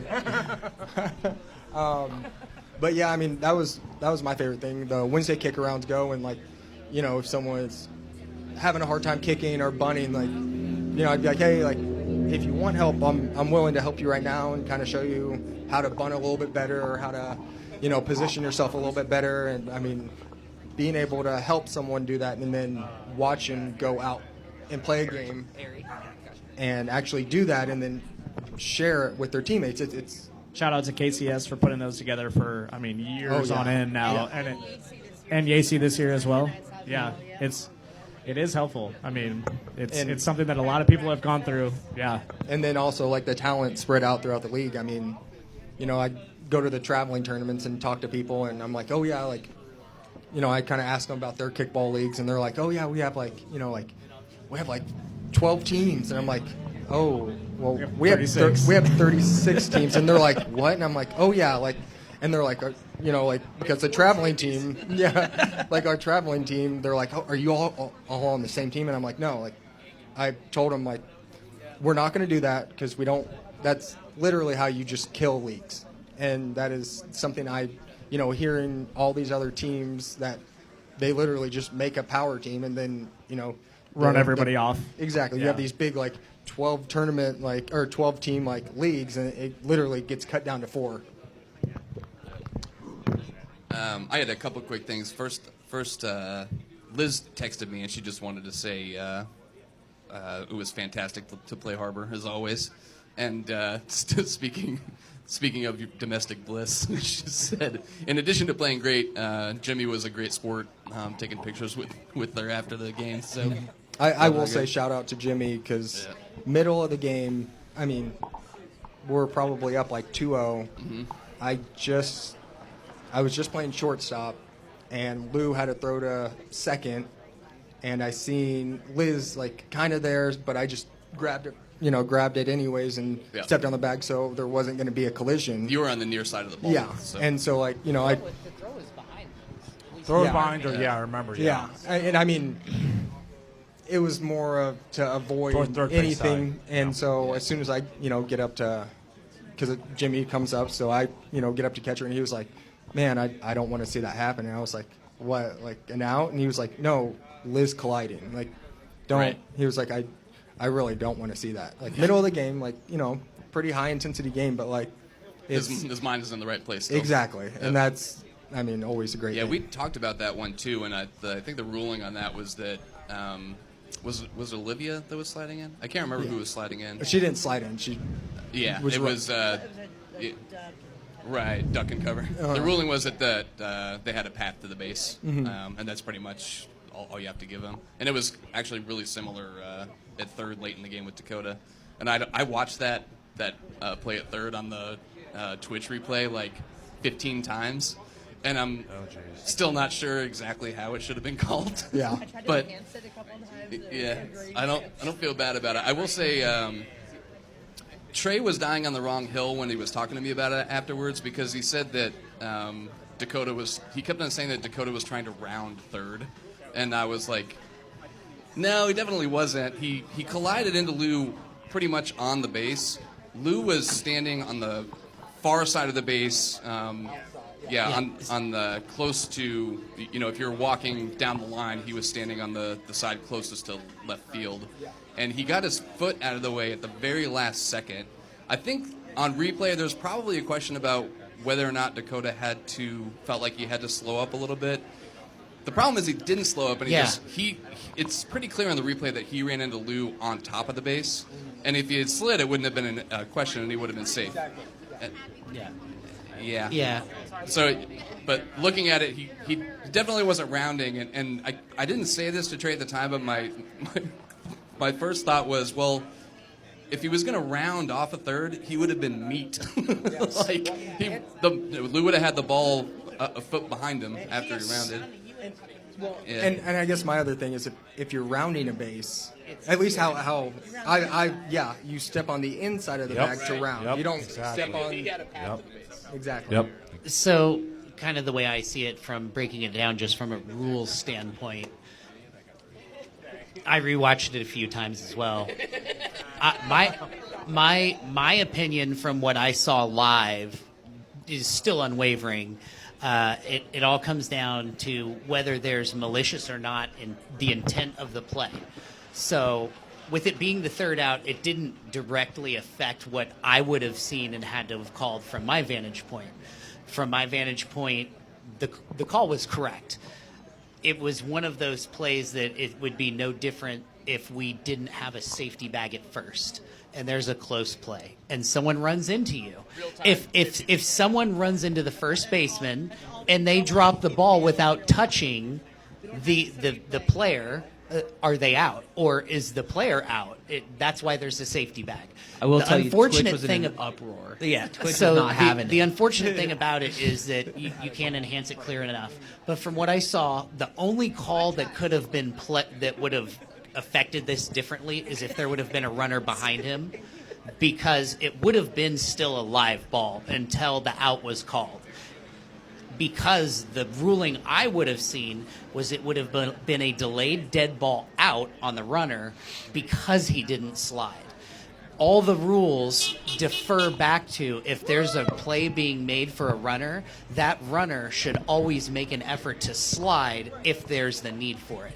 I don't agree that he should have had to slide in that position, but due to the way that the rules are worded, the only thing that would have been different is if there was a runner behind him and there were less than 2 outs. But I think it was the right call just because it's one of those, oh shit, type of, there's a collision, but when the play continues, the runner goes off the bag, and if that fielder has the awareness to tag him and that referee calls out, then the play's dead, and then they can discuss it. From That's what happened, and no one saw anything to overturn the initial call. So great job by the refs in that situation, because on the field, you're in a no-win situation, no matter what. Especially in this type of game with what was on the line at the time of the call. From the drunken crowd perspective, I think most of us just wanted him to be safe so it could be a closer game, and that's probably why Twitch lit up too, because we were just like, heated. Harbor needs to score a run. You got to give him that call. Like, so that's what. And I'm in the same frame of mind as I was then. I was drinking a lot more Canadian Club that night after our championship, and I was like, safe, I was screaming safe, and I was like, I actually didn't really see it, but yeah, let's go with safe. Mob mentality. Well, and kind of what you guys said earlier, like, I mean, the same thing happened with him at second base.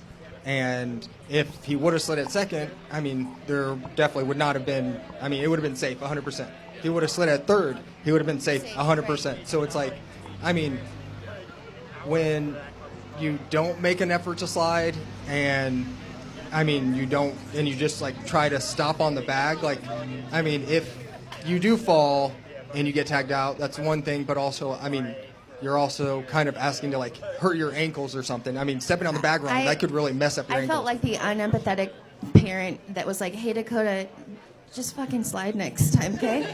Like that, then we don't have to do any of this, and that would be nice. I did, Jess just texted me, I forgot to shout out Ao. Rolled his ankle or foot or something pregame, and then went to the doctor yesterday and has a fractured tibia. So he played the entire game. It was one of those things I knew he was hurting, and I said, hey, man. And he was like, there's no way you're pulling me from this game. I was like, I know that, but I don't know. It's just a joke now that Harper's just not going to warm up anymore. We're just going to go out there dry. Should Harbor have more than 11 people eligible for the playoffs? Cougar, Ao's like the new Kurt Angle of KVKL. He played the cup game with a broken freaking tibia. We'll just go broken, fractured. Going back to the Dakota thing, our team always says It's true, slide it's in your true. safe, slide in your safe, kick up a bunch of dirt, you're safe. Like, Yeah. just fucking do it. And That's why I mean, honestly, like, just make it. do all the sliding practices at our That, I can't tell you how many times I've told, the guys on our team that I'm like, if they get called out, I'm like, why are you arguing? Yep. Like, if you would have slid, you would have been safe. But I mean, you Shout decided not out- to. That's your fault. Like, Shout out my boyfriend CJ, the semifinals, Squids versus Kansas Tree Care. Slid into third, and from my angle right there, I was like, yeah, he might have been out, but he sold it so hard, and he was under it so hard, and shot up, and just like windshield wiped his glasses, and was like, hell yeah, like that was. yeah, I mean, that's another thing. Like, that's- you slide, get right up on the bag. Yeah. Like, Yeah. I mean, it doesn't matter. I mean, unless, which most of the times, being a ref. We don't have instant replay. Go in there hard and get your foot or hand on the bag, and there are a few people in the league who slide on their chest. Most people slide on their like shin guard leg. I was talking to somebody about this earlier this week, and it's kind of like that Fight Club thing where you walk around and you see everybody with the same scar, and you're like, so I know you play. Yeah. So Kickball is a contact sport. I don't want to oversell it because I don't know what he'll be able to do, but I don't want to undersell it because he is a wizard. But I know we did have a secondary camera for the finals. So the Zapruder film will come out in 6 months or so? There is another camera that be a little is grainy. from directly behind home plate. So I'm sure there will be some footage that may surface to exonerate anyone's interpersonal most thoughts. Or implicate. Yeah, or implicate, yeah. As long as it doesn't show me missing the tag on the double play in the first inning, I'm good. The other thing I had on that, too, is judging by the crowd reaction and what the announcers were talking about, I don't know if anybody realized in the moment that after Dakota came off the bag, Lou put the tag on him. Yeah. Because that's really hard to see from the top. Yeah, and that was what I was saying. Is like, because he overran it and didn't slide. Yeah. He, went off the bag, and so Lou, like tossed the ball at him really quick, and that's. Which is why we knew he was. And that's the other reason why I said, same thing happened at second with Alex. I mean, from my perspective. Which there's a lesson in that too. Like, always keep the tag on, or always just finish the play, because it just takes all the question out of it. Like, hey, maybe they were, maybe they weren't, but They overran the bag, and it's over. Yeah. I was telling the captains before the game started, the way the rules are written, if you're not 100% sure the person is safe, they're out. Yeah. And so that just kind of goes in line with that. Can you just give us a reenactment of this, you talking to the captains? Because I think it's going to take mythological status, like you just telling every single person on KTC and Harbor, like, don't fucking talk to anybody else but me. Yeah. That is pretty much how it went. I just asked for Lou and Cal, and I told them that the out safe thing, and then I said, you can yell at me all you want, just don't talk to my other refs. I'm going to throw somebody out of this game. Which, if you threw somebody out of the championship game for like one infraction, that would have been amazing. No, All I can say is that if Bryson was playing in this game, he definitely would have been gone. And I will say shout out to Bryson because he said between Post House and Harbor they were going to win it. So Bryson, and also good job, Bryson, screenshotting your random stat line against Corksuckers in week whatever. Was it Love Garden? It was against Cork. I think it was against Cork. Because I went 0 for 4. And he just clipped that and put it up on the internet like it meant anything. It was like, bro, have you seen Kenny play? Stop. Come on. Well, I mean, the best part is, like, Nicole told me, I don't have Facebook. I don't care that much, but I was just like 0 for 4. Just so you know, that was the second time he did that this year. Oh. I caught it at like 2 o'clock in the morning when he did it earlier this year, and then he deleted it. I hoped you saw it because I texted him back before the game, and I was like, "You just poked the bear, man." And that was a really great team win by KTC. But Kansas Tree Care, sorry, Cougar. But for my money, you took the MVP trophy. So I mean, we all did great. Yeah. So that's of course you're going to say that because you're a swell guy. Yeah. But you made some plays on defense that saved runs, basically. So yeah. So to answer your question earlier about the 1A, 1B, for your discussion questions, the 1B, should Harbor blow it up? No. I think that they just need to adjust their lineup a little bit to counteract the chess match that Tree Care puts on them. I know it's nice to have Jimmy, Isaac, what's his name, Lucas, Ao, that lineup, but maybe take a look at what people can do and where they're. I feel like we're 1 year away from people having literal quarterback wristbands on their their shit where they open it and like, all right, now we're shifting here. Now we're that are like, all right, okay, everybody stand here. What do you think we were doing throughout the last? It's last not far 6 away. games? Yeah. We should definitely ban the shift. We should be like, if you start the inning at one position, you got to stay By there. all accounts. Designated kicker rule. Meaning what? Coming.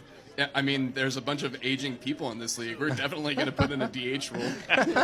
Free State will just do the thing where it just like shifts every week. It's not a good kicker. It's just like, who needs a week off? So by all accounts, we follow baseball rules. So 2023, you have to ban the shift. The shift is technically. Can we also have a pitch clock, aka a kick clock, where like if you don't fucking kick the ball in 30 seconds, not KT, Triple X. Then you have to take a strike. Those motherfuckers took every single pitch. Have you seen the kickers on my team? Hey, that's why when you pitch, have you seen the kickers on my team? Nice, smooth, slow. Just give them what they want. Fair. Yeah. That's one thing I love about pitching. Just give them just the perfect pitch, so it's like, oh crap, I should have kicked it. Well, hey, here you go. Here's another one. Just learn from the best or die like the rest. Katie had a great idea. She said if we're going to have a designated kicker rule, then you have to ref the game that week if you're going to be the designated kicker, because then it'll just be a whole bunch of bets. I'll just ref. I'm not going to kick. So. Yeah. As a fan and not a ref in this game, it was a fantastic game to watch. Regardless of the end result of the blanking, Harbor did great, as great as they could, and KTC, Tree Care. Yeah, Tree Care. Shut up. I corrected myself, bitch. There's Tree Care just got a lot of KTC people in the background. You guys got anything to say on this? I tried to get him to talk. Here you go. I tried to get him to talk. Here's Brian. Brian. He's got a couple drinks Brian, in him, so now he wants to say game. something. Talk about it. You had a really good game against Harbor Lights. Oh. It was all right. Yeah. No, you did it's good. Easy. Well, yeah, but Noah loaded up the bases twice. You still produced, Brian, and you made catches on the outfield. You still I had produced.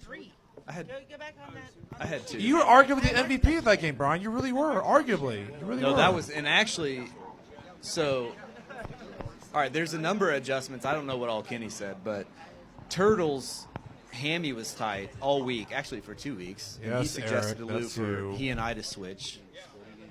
So that's the only reason I would have been having those two RKIs. But it was two. It was two in the first at bat I slid, and it was Trey that threw me out. The one you were talking about earlier, when I slid to third and Trey launched it from first base line. Brian was the tone setter, though. He was. He came in with more confidence than maybe any of us. talked At least about this, verbally. But even before the game, we're talking about before the game. Talk about it, Alex. Well, even going back to the whole tournament, he was clutch the whole time. Yeah. But yeah, I mean, I don't think I've ever seen this guy slide head first, and it was twice. I've slid twice in 4 years in kickball, and it was in the same at bat last night. And you grew up a soccer player, right? Yeah. So the head first slide's not natural. No. That's just unless you're celebrating. That's a selling out. I have one of the gnarly scars you were talking about. You're like, I got to get a That's shin why guard on. I and go haven't ahead and watched slide. it yet, but I know I was way late into second. I went past it and held on.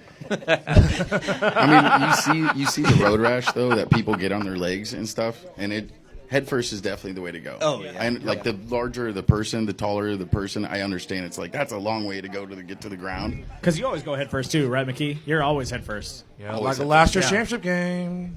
Yeah. But you Superman dive. Like you don't. Usually you I'm go pretty good up at it. first and then you go down. Yeah. Yeah. Eli does that. Yeah. Pete Rose style. Cousin Eli. Well, not in the Ray Foster. They're running him over. Don't do that. So. But you were just talking about this, Alex, that Brian said leading up to the game, like you guys were kind of consternations, kind of nervous, so forth. Brian, you said that Brian was like, no, we're winning this fucking thing. He was so confident leading to the week and leading to the game. I think the quote was, "Let's go win this game and go get fucked up." Yeah, it was something like that. I wasn't that confident. Seems like you were. Was I? Oh. You're like, red line closes at 2. We got to get the fuck down there. Right. No. I think I wasn't as concerned about their top three bunt, because if you look back at the first game of the year when we played them, what I consider our bunt stop, which is just simply moving Kenny down to catcher, as long as you get one of those top three, you're okay. Like if we can limit them to one run when the top three comes up, that's a winnable game. Is the way I think about it, because it's just so top heavy right there. And then when you switch, when Angela talked to Lou and had Kenny switch to short, it's just there's so much speed to cover any fly balls at that point. So shutting down the bottom half of it wasn't that difficult, but the top three, especially when Jimmy started kicking in the beginning of the game, I was nervous when he got on first kick of the game for sure. But. So, now you need to talk about this game. I'm going to talk about the Degenerate podcast question. I guess while McKee's here, like, were you guys McKee in also the had outfield McKee's playing on center that. field? Were you ever nervous that anyone was going to go bombs away on you, like go over your head? Because you guys. I am constantly praying for someone to kick to me. Right. Put it in the gap, bring it out, and sub teams do it a little more than ever. Yeah, I'm literally sitting here. You're in the middle. Your brother's on the left and Turtle's on the right. I'm like, this is your outfield. Like, you guys never really got tested. I do get burned from time to time, though. But because you play shallow. Mookie got me. Yeah. Mookie got me good. Double for the record. But, well, yeah. Mookie came up with our whole season on the line and grounded third base. He's just lucky that our fucking Lindsay's fast enough to beat it out. So don't give Mook too much credit. Yeah. No, it was in left. Sit there and we'll just be like, fuck you, bro. Like, fuck you. Like, my assistant captain. We'll just tell each other, fuck off. And then, like, 2 minutes later, I'll be like, fucking love you. Let's go. But there wasn't, That's Willis there, wasn't Mookie for you. there wasn't a lot that was, like, testing you guys out there. For Harbor Lights being, hitting lasers all over the field all season long, it wasn't like you guys were going in the gap getting a bunch of balls. It was... No.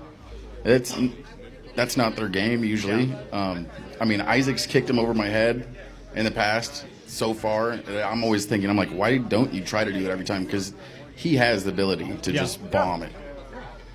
But when you're in the two-hole, you're like, my job is to bunt and get on base, right? Maybe he should be a little bit lower, go bombs away on it, whatever.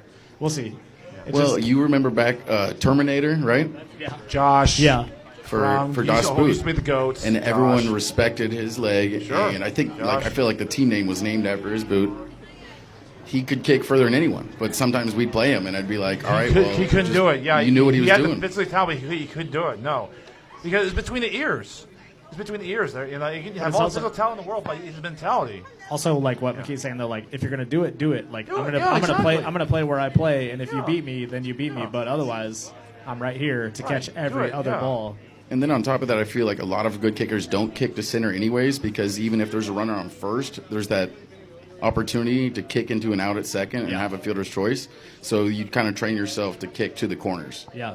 So you're pinching in all the time, almost no matter who's at. Yeah. And not only that, it's like sometimes it's like people aren't kicking out there not just out of respect or whatever or fear, but because it's like a It's lot not of the good right kick. kickers like to kick to right center or Yeah. whatever.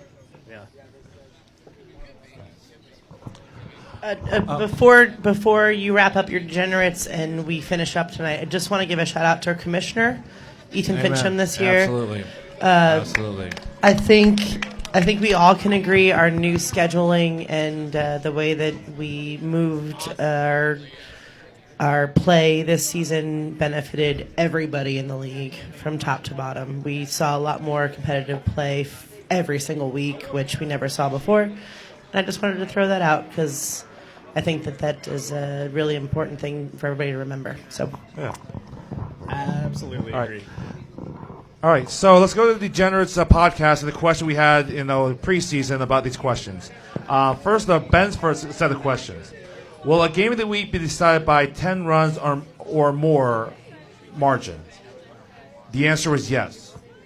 Happened 3 times. It was week 7, Brutang Gang over Snow Jerks 18-3. Week Allegedly. 8, 23-3 over Woost 15-4.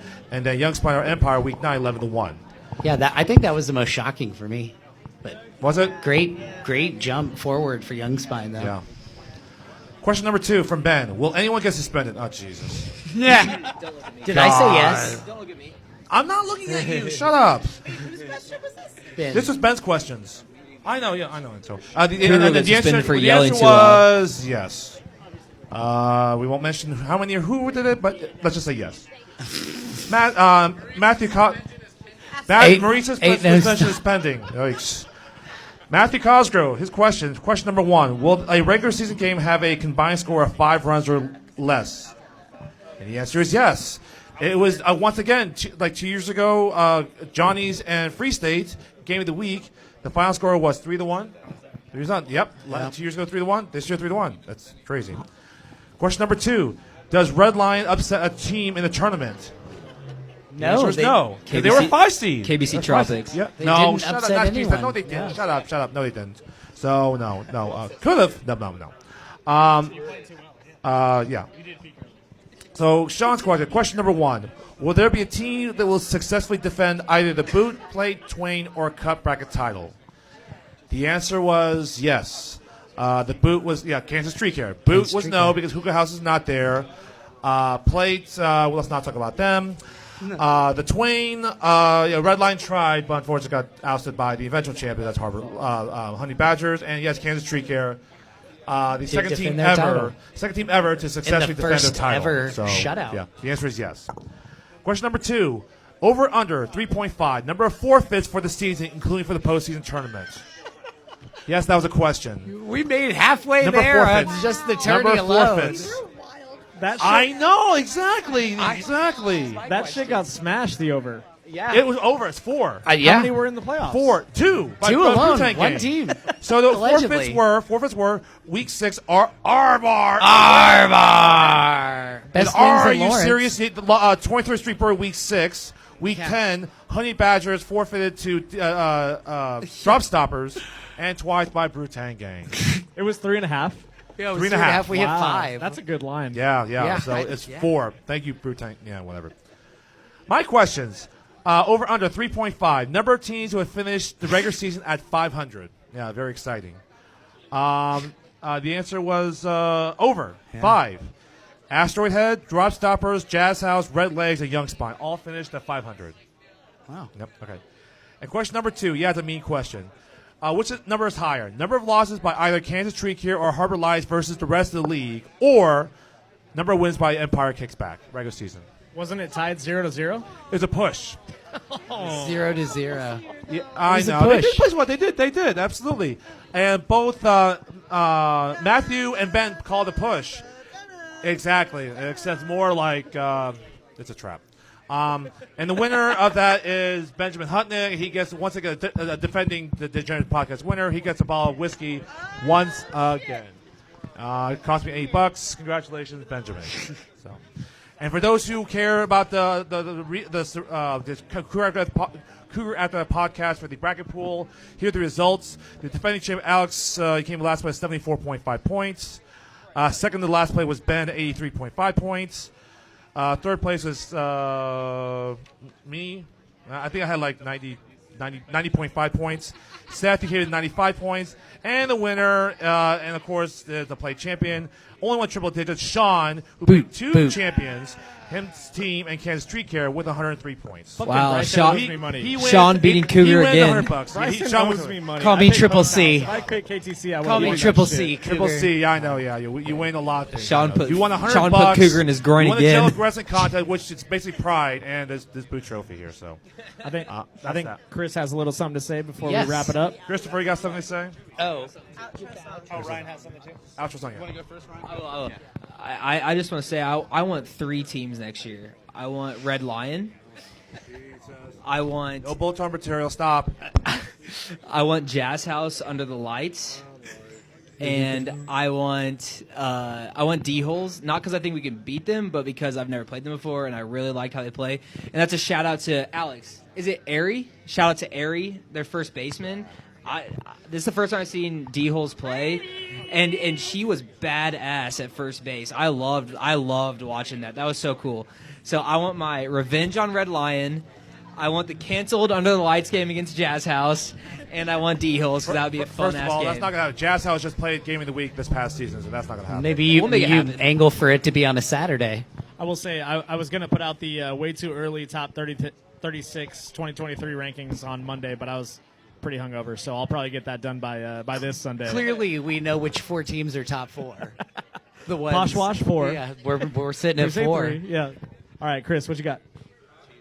Okay, hey, this is Chris from the Red Lion Tavern here. And just a side note real quick, Ryan was correct. Our playoff game was absolutely thrilling and amazing, and still I'm surprised that we were able to come up with that last-minute comeback there. So, Yeah. Great game, Ryan. It really came down to just basically the last team up the bat on that one right there. So I was going to say, we just kind of click in those 8th and 9th innings sometimes, and we've been doing that for quite some time, but it was quite, hey, take it easy, man. But no, that was quite the battle for sure. So you guys definitely have an up-and-coming team. So anyway, the reason I'm on the mic right now is this is the first ever KVKL podcast on Mass Street. I think it was very fun and quite the success. Also, the very first ever podcast that the Red Lion's ever done on the patio. So I can see many more of these things happening in the future. So good times for all. Speaking of which, thank you for this past summer. It's been a great year for KVKL in general. A full year of Game of the Week of every week for the first time in 3 seasons, I believe. Yeah. It was just a great crowded time, and I think everybody had a good time. So congrats to KTC, congrats to the board for doing a good job of organizing everything and busting their humps week in, week out. So thank you for all that. And we want to thank the whole league for on Sunday evenings making us the official, unofficial after-hours party of the KVKL. Official. So in return, besides our sponsorship, we do have a check to give to the charity as well for $1,000, saying thank you very much for all these Sundays, and this is for the board and House of McCoy. So thank you so much, guys. We appreciate it. Thank you, Chris. Thank you, Chris. Thank you, Chris. If you ever want to talk kickball for hours and hours and hours on end, go to Red Lion. Yeah. It's going to happen. Oh, yeah, it is. So. Well, it's been an eventful, very eventful year. Absolute blast. I'll wrestle you, 20th Sean. season in Absolutely. the books, Cougar. What's that? 20th season in the books. It is. So Oh, my God. we Okay. still, Okay. 20th year in the Okay, books. so Sorry. KVKL turns 21 next year. Yeah. This is a league. This is a league based around alcohol. What are we doing? Jello shots for everybody at Hobbs. We got to step it up. We got to step it I'm up. If starting somebody a knew petition. anybody, Hold on. If You guys on non-alcoholics was for some of us, like myself, Rex, Chris Alvers, and Kenny Flanders over there, because we don't drink. So Most 21-year-olds like UV Blue and Red Bull. Alex Holman, thank you, Aaron. Actually, Marisa had a great idea for our 21st anniversary. We're going dry. No. Welcome to Kansas. Hey, Kenny, Alex, we don't feel so self-conscious. How about that? Hey, all right. If we go dry, there'll be way less excitement, red flags, suspensions, all sorts of fun stuff like that Ben gets to deal with. No way. Yeah. Ben wouldn't have anything to do. Sad. What's up? Bigger charity goal? Go big at home. Okay.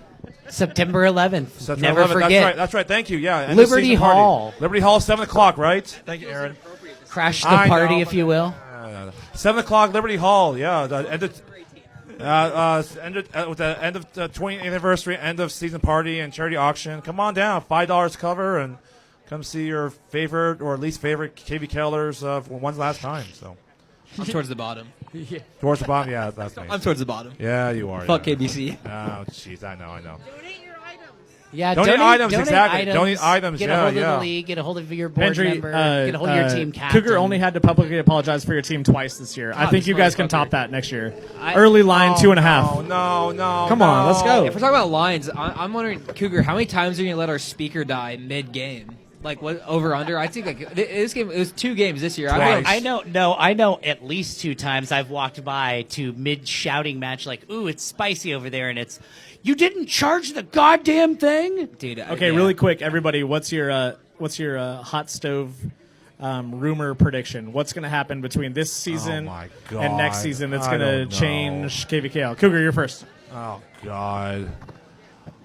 I don't know. Maybe someone like picks a Mikkel from the Rockets. It's not happening. It's not happening. I know he says it's not happening, but they said of Olivia, they said she wouldn't leave Button Grind. What happened? She went to Arbor Lights. Just saying, but I have no idea. So we're talking I about have no rumor? idea. Rumors, hostile rumors of I will say, James Liberty, what's up? I think Sean, I don't know if this is a rumor, but like more of a fact based on what I've gathered, is when you are the referee, it was against Red Lion in the first game, and August did not make direct contact with their catcher, and I came out in a fury, and you were the most calming presence as a referee, but when we played you, and Jazz House was refereeing our game, Sean was about to eat a human being right in front of me. How do you go from being such a calming presence as a referee to literally wanting to kill another human being? You really want to know the answer? Have you heard of THC? Because I was about to fucking rip your head off during that play, and that's why I say KVKL promotes the contact, because you were like, hey, they have to make contact for it to count. And so when we were playing home loans, I ran into that motherfucker at home and I got the run. So I just want to hear your thoughts. I mean, How you was gonna that an check on off-season Hyde, prediction? Well, it's a rumor. Like Sean's gonna That's go not from rumor. being my rumor is Sean's gonna go from being a crazy motherfucker on the field to then bringing his like zen self as a referee onto the field. He's like dying giggling right now. It's not really a rumor. I mean that I look at it as a job for a little bit. Like I did that for 22 years, so it's just one of those things. Like what's funny is there was a good friend who's a captain of a team that I refereed in last week, who was very upset, and I told him, and I'll tell anyone else, like Ben said earlier, come out and fucking crawl down my throat. I don't care. Don't shout at me across the field like some big timer, because you will need to save your wind for the walk to the car, because it's a lot further out at YSC than it is for me to stay in here. Like, it's easy for me to not worry about that or not get incensed, because it's, at least in my opinion, unless someone can prove me wrong or sees differently and it's correct, like, why would I get upset over what I've done? Can't undo it. And in that situation, when it all comes down to it, like, you can't make me. If I was reffing and I had you coming at me like you came at that first base referee, I would piss, shit, and vomit on the field all at the same time. I'd pay money to see that. Factual. Remember that everyone listens. Yes. While you're not reffing, Ryan, your brother Matthew is. While you're not reffing. Factual, but I will revert back. The only time that I become incensed is with factual-based evidence and rule-backed theories. So if you see me getting angry, it's for good reason, because most of the time I'll just hang my head in shame when I make a mistake, or try and coach up whoever makes a bad throw or is on the wrong end of that call at the time. But if I'm coming unhinged, you're probably wrong. I may not always be right, but I'm never wrong. Especially when you're playing, crossing first base and screaming, "No shutout up your ass, Cougar." Also, I might have blacked out there too, but I'm pretty sure Ryan's Love Guard week 2. Pretty sure Ryan's prediction was that Sean was going to eat somebody next year. That's what I heard. Yes, exactly. That is entirely possible. Sean, do you have a prediction for next year, real quick? I don't know. More of a question, how would Hot scheduling stove. go with Hot 35 stove. teams? Anyways, I think we're good. I got one. KBC's winning the Twain. I predict that Sean hosts all the podcasts next year because because I'm protesting Marisa's suspension. No, I say KBC's winning the Twain. Oh, jeez. My prediction is Declarations there's going to be a. Drop the KBC. Keep dropping. No, you know what? Like KBC, no. You know what? Because it's soccer. What did you say? You said club day kickball. Well, and okay, there was whatever. all Why this do you shit that my sponsor was shooting into my ear, so I had to come up with We call some middle KBC ground. Kickball Club because, like AC Milan or FC Milan. I understand it. But I don't That think doesn't KC like mean I Kansas like City. it. My Kickball Club. My prediction is that the joke that everyone wants to die will not die. The Sean thing will continue on to next year and waste a lot of time. Aaron might be the new one. And also the Unholy Alliance might be the new team next year. Austin Wagner and Hannah might team up and destroy worlds. You never know. This is the mistake number 1, Ryan. This is a drinking league, and your sponsor is dry. You got to find a bar in town, man. That's where all the gravy is. Only prediction I've got is one of our sponsors.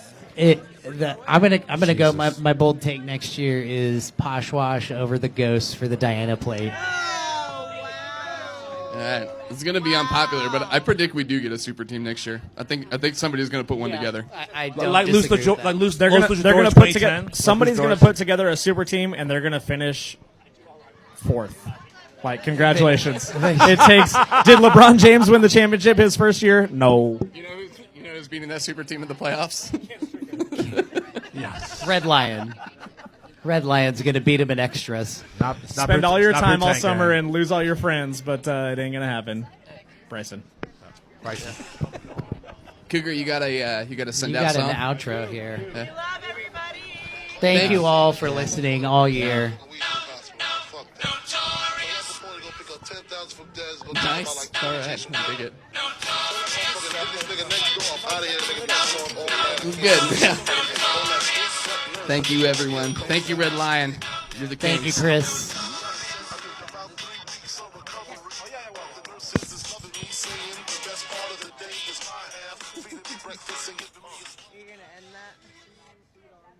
Thanks, guys. Thanks, Ryan. Never. Quickly. I love everybody. Season over.